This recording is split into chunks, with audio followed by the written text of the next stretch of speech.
हर रोज एक नई कहानी देखने के लिए चैनल को सब्सक्राइब करें और बेल आइकन को दबाना ना भूलें। टिंगू और मिंटी दोनों छोटे भाई बहन अपने माता पिता रमेश और स्वर्णा के साथ रहा करते थे। मिंटी और टिंगू दोनों को स्वर्णा के हाथ के बने आलू के पराठे बहुत पसंद थे। एक दिन मिंटी सबके लिए आलू पराठे बनाती है, तभी उन्हें चक्कर। अरे वाह मिंटी बिटिया, तुमने तो बहुत ही स्वादिष्ट आलू पराठे बनाए हैं। सच में दिल खुश हो गया। हाँ मिंटी, मुझसे छुप छुपा कर सीख कर आज आखिरकार तूने ये आलू पराठे बना ही लिए। बहुत खूब बेटी, बहुत खूब। हाँ मिंटी दीदी, गजब के पराठे बनाए हैं, बोले तो झकास। मिंटी और टिंगू दोनों एक साथ स्कूल जाया करते, लेकिन एक दिन जब वो दोनों स्कूल से घर वापस आते हैं, तभी देखते हैं कि उनके माता पिता का एक्सीडेंट के कारण देहांत हो गया है और उनकी डेड बॉडी घर के आंगन में रखी है। माँ, माँ, पापा, पापा। रमेश और स्वर्णा के जाने के बाद टिंगू और मिंटी अनाथ हो जाते हैं। वो दोनों अब अकेले ही रहने लगते हैं। उनका उनके माता पिता के अलावा इस दुनिया में और कोई भी नहीं था। मिंटी टिंकू के लिए खाना बनाती और एक बड़ी बहन होने का पूरा फर्ज निभाती, लेकिन दोनों को स्कूल और घर से फीस और किराया टाइम पर ना देने के कारण स्कूल से निकाल दिया जाता है। दोनों अब सड़क पर आ जाते हैं और इधर से उधर दर दर भटकने लगते हैं। दीदी, और कितना चलना है? हम कहाँ जा रहे हैं? हमारा ना कोई दोस्त है ना कोई रिश्तेदार। टिंगू तू चिंता मत कर, देखना भगवान जी सब ठीक कर देंगे। बेचारे टिंगू और मिंटी दोनों जाकर काम ढूंढने लगते हैं। तभी उन्हें एक ढाबे में काम मिलता है। सबको सही से खाना पानी परोसना है, ठीक है? और हाँ, बर्तन वगैरह सही से इस्तेमाल करना। फूड वूड गए तो तुम्हें सीधे काम से निकाल दूंगा। जी साहब। टिंगू और मिंटी अब उस ढाबे पर काम करने लगते हैं। चालाक ढाबे वाला उन दोनों से बहुत सारा काम करवाता और उन्हें बदले में बहुत कम पैसे देता। बेचारे भाई बहन मिंटी और टिंगू उन्हें कुछ बोल भी नहीं पाते। उन दोनों ने गांव में एक छोटी सी झोपड़ी बना ली थी और अब वो उसी झोपड़ी में रह रहे होते हैं। मिंटी चूल्हा फूंक फूंक कर खाना बनाती और टिंगू का एकदम माँ की तरह ख्याल रखती। दोनों भाई बहन एक दूसरे की ढाल बनकर रहते हैं। एक दिन उनकी झोपड़ी के पास से गुजर रहा वसंतलाल उन्हें देखता है और उनके पास चले आता है। वसंतलाल मिंटी और टिंगू के स्वर्गवासी पिता रमेश का पुराना दोस्त था। ये क्या हो गया? तुम दोनों इस तरह यहाँ पर? मैंने जब तुम्हें आखिरी बार रमेश और स्वर्णा भाभी के देहांत के वक्त देखा था, तब तो तुम दोनों उस पक्के मकान में रहते थे, फिर ये झोपड़ी। मिंटी वसंतलाल को सब कुछ बताती है कि कैसे स्वर्णा और रमेश की मौत के बाद उन दोनों का जीवन संघर्षों से भरा रहा और आज भी वो दोनों संघर्ष ही कर रहे हैं। तभी वसंतलाल वो सब सुनकर कहता है, नहीं नहीं बच्चों, तुम लोग यहाँ नहीं रहोगे और ना ही उस ढाबे पर काम करोगे। तुम दोनों चलो, मेरे साथ चलो, मेरे घर चलो और उधर मेरे साथ ही रहो। लेकिन काका। बच्चों, रमेश मेरे लिए मेरे सगे भाई जैसा ही था। हम दोनों पिछले 20 सालों से दोस्त रहे हैं। तुम दोनों मेरे अपने बच्चे जैसे ही हो, इसलिए चुपचाप मेरे साथ चलो चलो। वसंतलाल मिंटी और टिंगू को अपने घर ले जाता है, लेकिन उसकी बीवी कामिनी को टिंगू और मिंटी का उनके घर आना बिल्कुल भी पसंद नहीं आता। लेकिन वसंतलाल के कारण वो चुप हो जाती है। बाद में अकेले में वो वसंतलाल को गुस्से से कहती है, ये सब क्या है वसंत? तुम्हारा दिमाग जमीन में तो नहीं ढस गया ना? हैं? जाओ जाकर दिमाग के डॉक्टर से जांच करवा कर आओ, क्योंकि मुझे तो लग रहा है तुम्हारा दिमाग सच में बौरा गया है। अरे अपने बच्चे अभी तक हुए नहीं हैं और तुम अपने दोस्त के बेटे को पालने के लिए ले आए हो। ये सब क्या है? देखो कामिनी, ये बात तो तुम अच्छी तरह से जानती हो कि रमेश मेरा कितना अच्छा दोस्त था। कितना कुछ किया है उसने मेरे लिए 20 सालों में, लेकिन मैंने बदले में उसके लिए कभी कुछ नहीं किया। इसीलिए मैं एक दोस्त होने का फर्ज निभा रहा हूं। टिंगू और मिंटी बहुत बुरी जगह रह रहे थे, मैं उन्हें वहां से ले आया। एक काम करो ना, अपने घर को अनाथ आश्रम ही बना लो। बाहर बोर्ड लगवा लो, वसंतलाल का अनाथ आश्रम। यहाँ पर मेरी बीवी बैठी है तुम सबकी सेवा करने के लिए। देखो वसंत, मैं इन दोनों चूजों की जिम्मेदारी नहीं लूंगी। तुमने इन दोनों को लाया है ना, तो इनकी जिम्मेदारी भी तुम ही लो। लेकिन कामिनी, कामिनी टिंगू और मिंटी से बहुत नफरत करती है। वसंत लाल की गैर मौजूदगी में वो उन दोनों को खाना भी नहीं देती। एक दिन कंस्ट्रक्शन साइट पर काम करते करते वसंत लाल के सर पर गलती से एक बड़ा सा रॉड गिर जाता है और वो बुरी तरह घायल हो जाता है।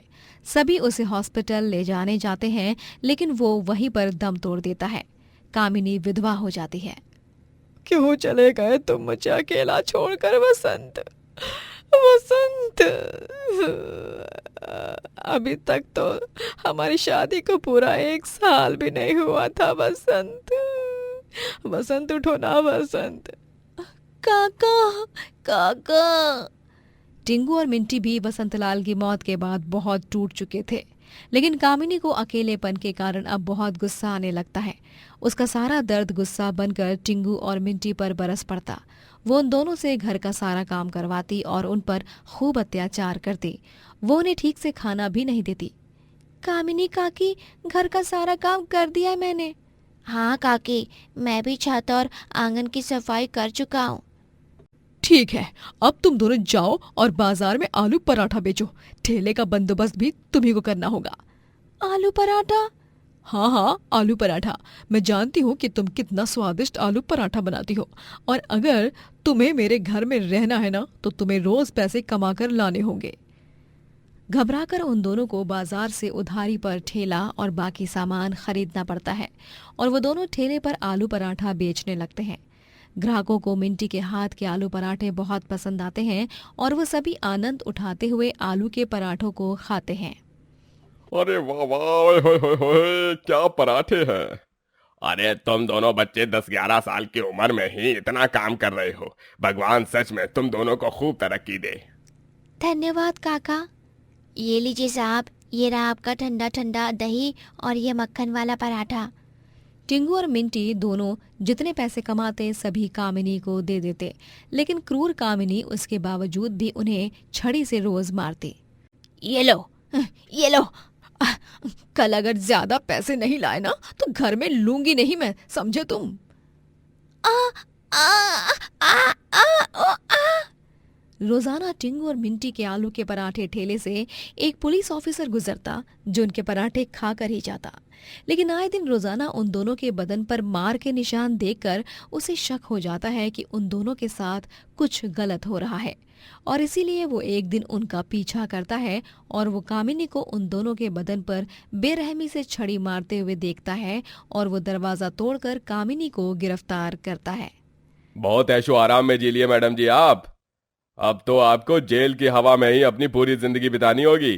कामिनी को गिरफ्तार करके जेल में कैद कर दिया जाता है, लेकिन गरीब टिंगू और मिंटी को पुलिस ऑफिसर कुछ पैसे देते हैं जिनसे वो अपना एक बड़ा ढाबा खोलते हैं और उसमें ही रहने लगते हैं। दोनों भाई बहन आलू पराठा बेच बेच कर बहुत पैसे कमा लेते हैं और जीवन में बहुत आगे जाते हैं। अब ये लीजिए जेठानी जी, ये आपके जेठ जी और आरू के लिए मैंने अपने हाथों से स्वेटर, मफलर और कान टोपी बुने हैं। आपको पसंद आए ना?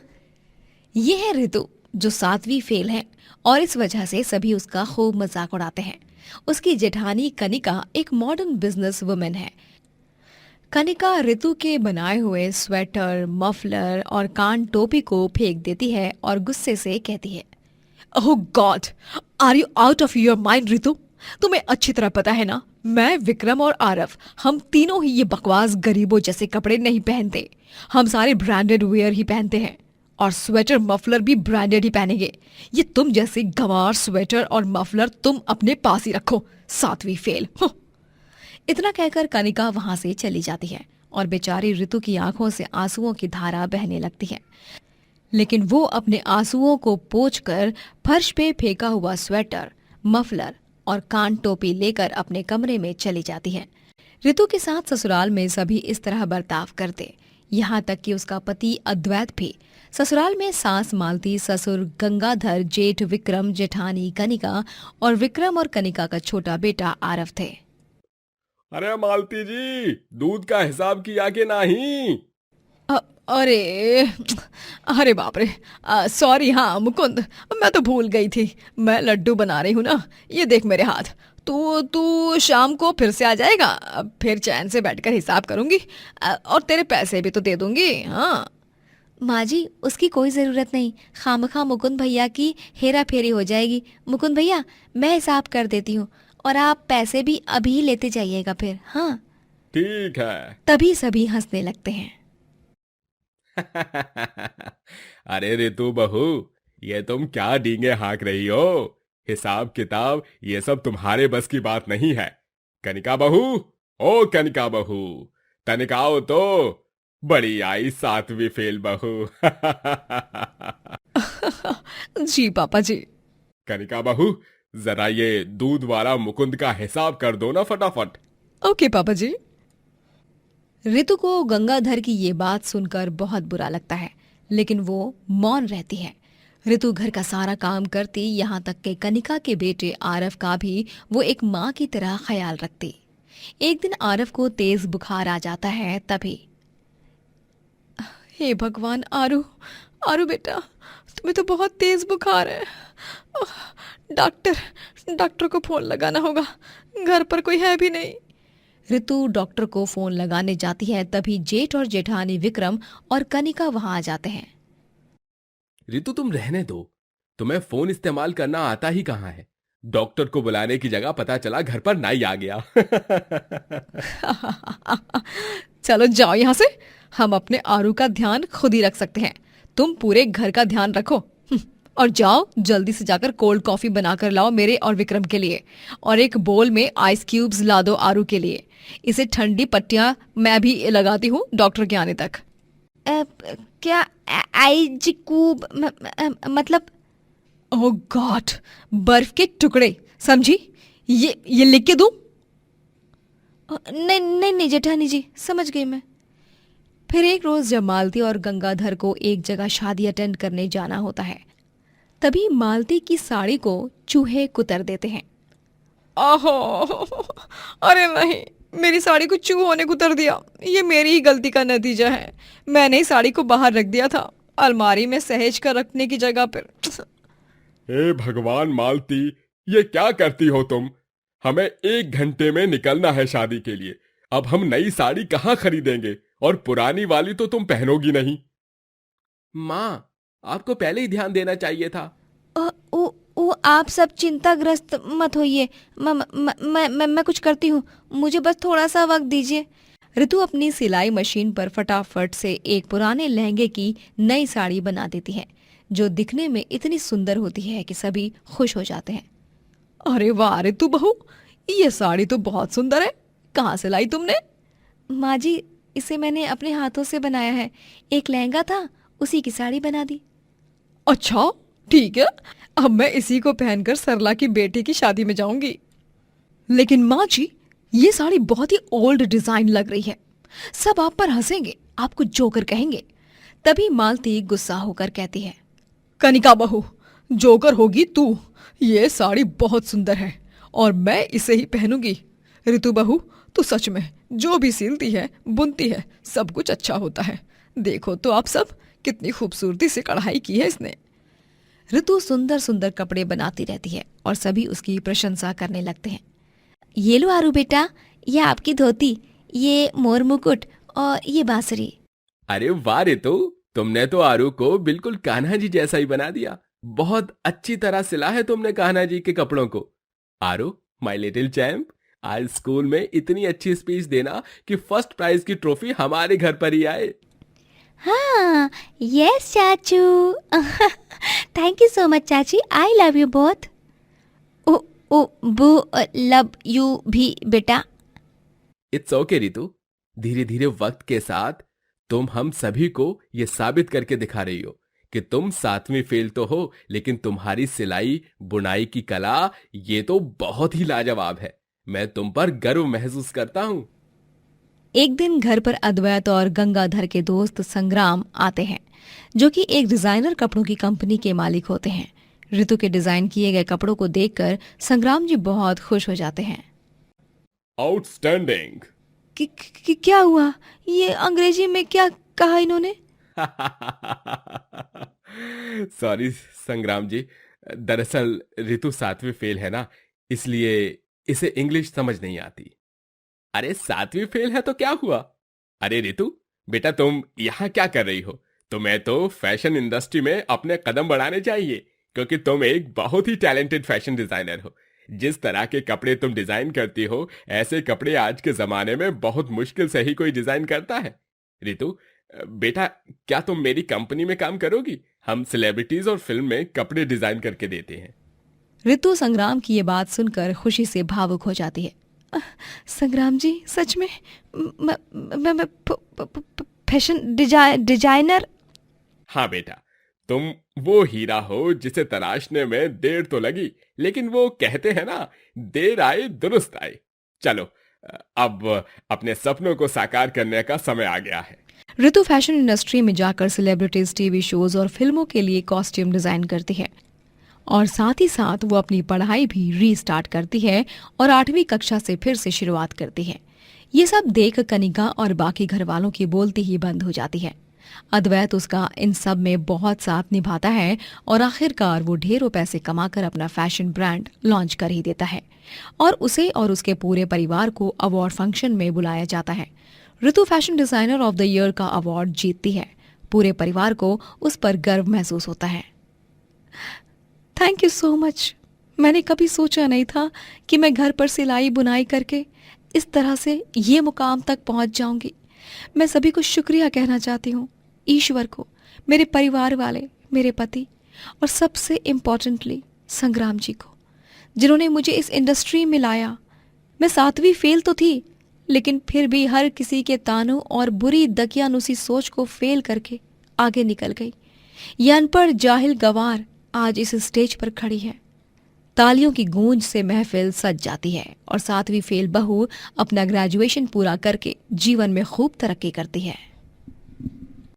दोस्तों, अगर आपको ये कहानी पसंद आई तो लाइक करें, शेयर करें और कमेंट करके बताएं कि कहानी में आपको सबसे अच्छा क्या लगा।